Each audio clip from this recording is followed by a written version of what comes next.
আসসালামু আলাইকুম, কেমন আছেন সবাই? প্রতিবারের মতো এবারও একটা রেসিপি নিয়ে আসলাম। আজকের রেসিপিটা হচ্ছে মিনি চিকেন ফ্রাই। তাহলে চলেন আপনাদেরকে দেখাই আমি কিভাবে কি করলাম। দেখতেই পাচ্ছেন ভিডিওর ভিতরে আমি বলের ভিতরে মুরগি নিছি। এখানে হচ্ছে কতটুকু মুরগি হবে, 600 থেকে 700 গ্রাম হবে মুরগি। আর মিনি চিকেন ফ্রাইটা বানানোর জন্য নিতে হয় হাড় ছাড়া মাংস। আমি এখানে হাড় ছাড়া মাংসই ব্যবহার করছি। এটা হচ্ছে মুরগির বুকের মাংসটা, এটার ভিতরে হাড় থাকে না, যদিও থাকে ওটাকে আলাদা করে তারপর মাংসটা নেওয়া হয়। তারপর আমি ছোটো ছোটো পিস করে নিছি, একেবারে মোটাও না আবার একেবারে পাতলাও না। আপনাদেরকে আমি ভিডিওতে দেখাইছি ধইরা যে কীরকম পিস করছি, মানে কতটুকু মোটা কতটুকু পাতলা। তারপরে এর ভিতরে আমি দিয়ে দিলাম লবণটা হচ্ছে স্বাদ মতো, যার যার স্বাদ মতো শেষে লবণটা নেবেন। তারপরে দিলাম আদা বাটা, রসুন বাটা, গরম মশলার গুঁড়া, সয়া সস, তারপরে দিলাম হচ্ছে লাল মরিচের গুঁড়া, তারপরে ডিম। আমি কি দিছি আপনারা কিন্তু দেখছেন ভিডিওর ভিতরে। তারপর আমি আর একবার বলে দিলাম, এটাকে এখন মেখে আমি 10 মিনিটের জন্য এটাকে রেস্টে রেখে দেব। ওই ফাঁকে আমি এখন এখানে নিব মুরগিটাকে কুট করার জন্য ময়দা।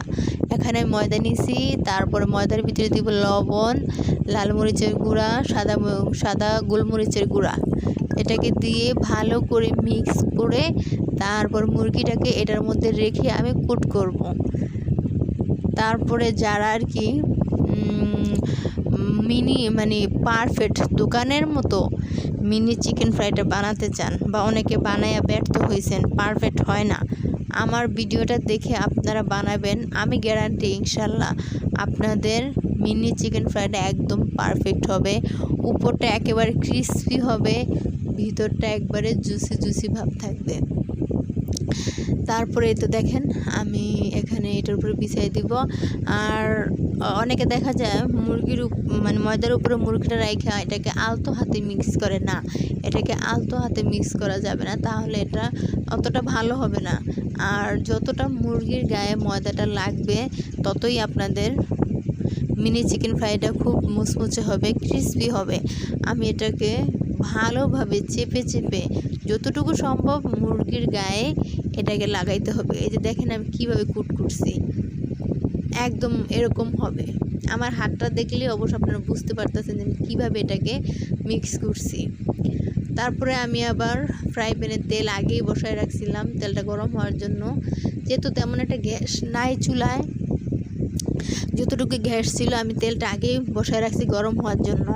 এই ফাঁকে দেখেন আমি আরও একবার কুট করতেছি, সেটাও আপনাদেরকে দেখাই দিচ্ছি আপনাদের বোঝার সুবিধার্থে। যত ভালো কুট করবেন তত ভালো চিকেন ফ্রাইটা হবে। এখন এটাকে আমি ওই যে আরেকটা থালার মধ্যে রেখে দেব কুট করে। তারপর যখন ওটা ভাজা হয়ে যাবে তখন আমি এটাকে নামাইয়া ওইটা আবার দিয়ে দিব। আর আপনারা ভাজা হয়ে গেলে দেখা যায় সাধারণত ঘরে টিস্যু থাকে না অনেকের, তো আপনার সেই ক্ষেত্রে লেখালেখির কাগজ সবার ঘরেই থাকে, ওই লেখালেখির কাগজের উপরে নেবেন, তেলটা ঝরে যাবে, খেতে খুব ভালো লাগবে। আর এটাকে খাওয়ার জন্য আমি টমেটোর সস বানায় রাখি, মানে টমেটোর সিজন যখন থাকে তখন বানায় রাখি সারা বছর, ওই বানানোটাই আমি খাই, আমরা সবাই খাই। তো এখন আমি ফ্রিজ থেকে আগে নামায় রাখছি, এটাকে মানে ঠান্ডা সারার জন্য নামায় রাখছি। তো এখন আপনাদেরকে আমি দেখাবো। আর এই মিনি চিকেন ফ্রাইটা টমেটো এখন আমি এটা নামায় ফেলাইব। আমার এটা কমপ্লিট হয়ে গেছে। এটা আমি যে সাদা লেখালেখির কাগজ আছে ওইটার উপরে নিতেছি তেলটা ঝরার জন্য। তেলটা ঝরতে দেওয়া হয়ে গেছে, আপনারা দেখতে পাচ্ছেন আমার মিনি চিকেন ফ্রাইটা কেমন হয়েছে। আমি আপনাদেরকে একটু ভেঙেও দেখাবো।